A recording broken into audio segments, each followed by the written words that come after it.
Standing 330 meters tall in the heart of Paris, the Eiffel Tower has become the most visited paid monument in the world. But what you're about to discover will change how you see this iron giant forever. This is the story of a structure that was never meant to last, a monument built in scandal, and a landmark that continues to shock the world with its darkest secrets and most incredible moments. Paris, 1886. France wanted to prove its engineering prowess for the 1889 World's Fair, marking 100 years since the French Revolution. The government launched a competition in the Journal Officiel, seeking designs for a spectacular centerpiece. Enter Gustave Eiffel, a 54-year-old engineer famous for building metal bridges and train stations. But here's the twist. Eiffel didn't actually design the tower bearing his name. Two of his employees, Maurice Koechlin and Émile Nouguier, created the initial design. Smart businessman that he was, Eiffel bought the patent and took all the credit. Construction began on January 28, 1887. The challenge was enormous: 18,000 metallic parts, 2.5 million rivets, and only 2 years to complete it. But Eiffel was a genius of safety. He installed guardrails and protective screens, revolutionary for the 1880s. The result? In an era when construction deaths were common, only one worker died during the tower's construction. His name was Angelo Scagliotti, an Italian worker who tragically fell just days before the tower's inauguration while visiting on a Sunday. But before it became beloved, Paris despised the Eiffel Tower.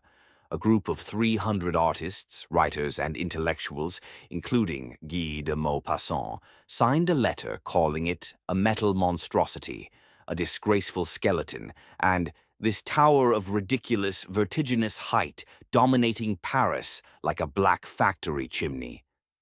The writer Guy de Maupassant allegedly ate lunch at the tower's restaurant every day. Why? Because it was the only place in Paris where he couldn't see the tower. The tower was only supposed to stand for 20 years. The permit was for demolition in 1909. But Eiffel had a plan. He convinced the government the tower would be perfect for radio transmission experiments. He was right. The tower became crucial for military communications, especially during World War I, and was saved from destruction. Now we must address the tower's darkest chapter. Since its opening, approximately 370 people have died in connection with the Eiffel Tower. The tower became notorious as a suicide site. Between 1950 and 1989 alone, hundreds of people took their own lives by jumping from the monument. In one 24-hour period, 2 people jumped to their deaths. 1 week saw the tower's 349th suicide victim.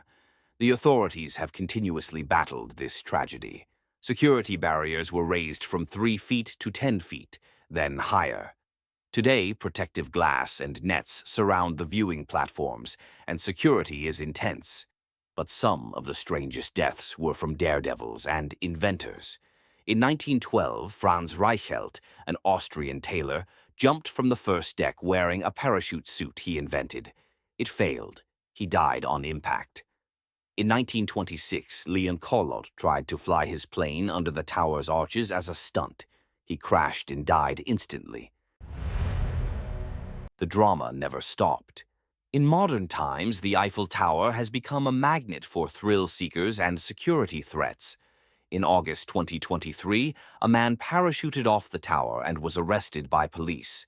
Just days before, 2 American tourists were discovered after spending a drunken night sleeping inside the tower after getting trapped past closing time. In May 2019, a man climbed the outside of the tower, forcing a complete evacuation of thousands of tourists. Security concerns extend beyond individuals. The tower has been evacuated multiple times due to bomb threats and terrorist concerns, especially after the November 2015 Paris attacks. Even when it's not security threats, the tower keeps closing. And when it does, the world notices. In February 2024, striking employees shut down the tower for 4 days. They were protesting poor financial management and demanding better working conditions. In October 2025, the tower closed again, starting October 2nd.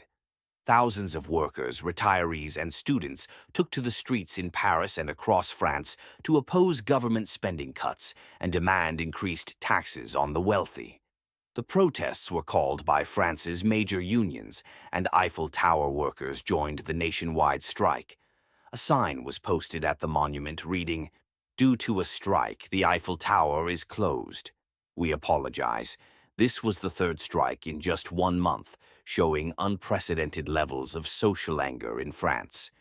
Union leader Sophie Binet noted it was the first time there were 3 days of strikes and protests in a month without a government or budget in place. But not all closures are dramatic.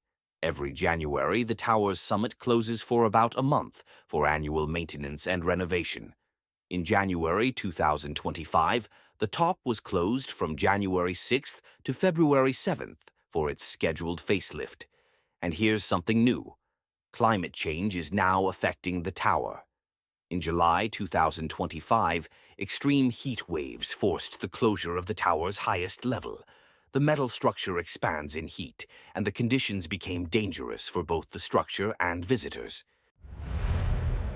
Let's talk numbers that will blow your mind. 6.91 million visitors climbed the tower in 2015, making it the most visited paid monument on Earth. The tower weighs approximately 10,000 tons. It contains 20,000 light bulbs that illuminate it every night. The tower grows up to 6 inches in summer due to thermal expansion. It sways up to 3 inches in strong winds. There are 1,665 steps to the top. The tower is repainted every 7 years using 60 tons of paint. During construction, it took just 2 years, 2 months, and 5 days to complete. A miracle of 19th century engineering. And here's a secret. Gustave Eiffel built himself a private apartment at the very top of the tower. He entertained famous guests there, including Thomas Edison. Today, it's been recreated with wax figures and is open to visitors. Today, the Eiffel Tower stands as more than iron and rivets.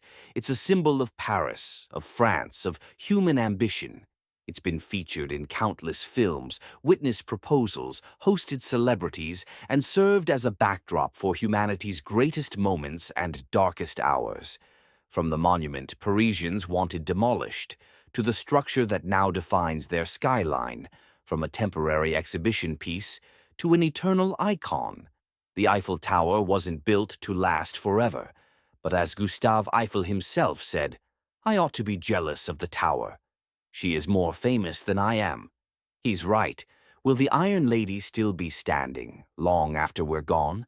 Looking out over Paris, captivating millions, will the Iron Lady write new chapters in her extraordinary story?